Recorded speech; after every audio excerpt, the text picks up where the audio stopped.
I thought what I'd do is I'd put a series of shorter videos together answering specific questions that people have written in on the YouTube channel, asking me how to train, what to eat, all these sort of things. So without further ado, let's talk about one question that a guy asked me last week saying, I'm 50 and I've been training, doing a lot of CrossFit, so I'm very strong and I've literally just got into cycling. So I'm 3 months fresh into it. How can I improve my aerobic capacity so I can hold big numbers for longer, especially when I'm climbing up hills? So without further ado, let's talk about that. First off, let's talk about strength. So this guy is a CrossFitter and has been doing it for a long time. So he's very strong and he understands movement base. So there's no need to go back to basics and work on strength endurance with him. He's super conditioned. I get you to focus on lifting heavy in the gym. To start off with, as warm-ups, I'd make you do movement based, so step-ups, walking lunges, things of that nature, just to make sure that you're activating your glutes, hamstrings, quads, in a way that's going to make sure that you're prepping ready to strength train effectively.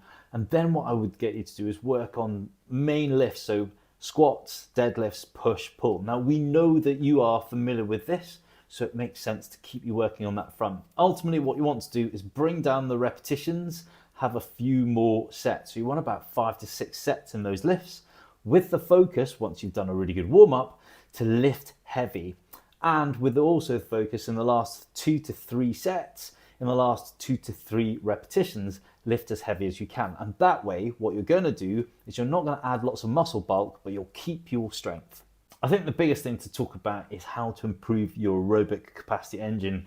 This guy was saying, look, how can I improve this so I can hold my numbers as I'm climbing? Well, let's talk about what aerobic training does for you.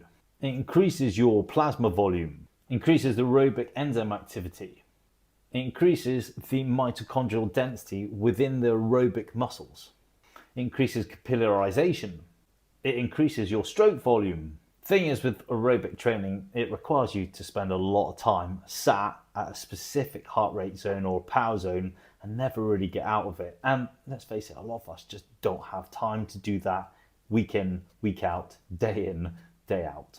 So is there any kind of training that you can do during the week, midweek, which is short on time, which is high intensity, that can increase your aerobic ceiling? A block of VO2 training can help with this. A block of linked sweet spot and tempo training sessions can help with this too. To get to the full video, click on the box on the right hand side.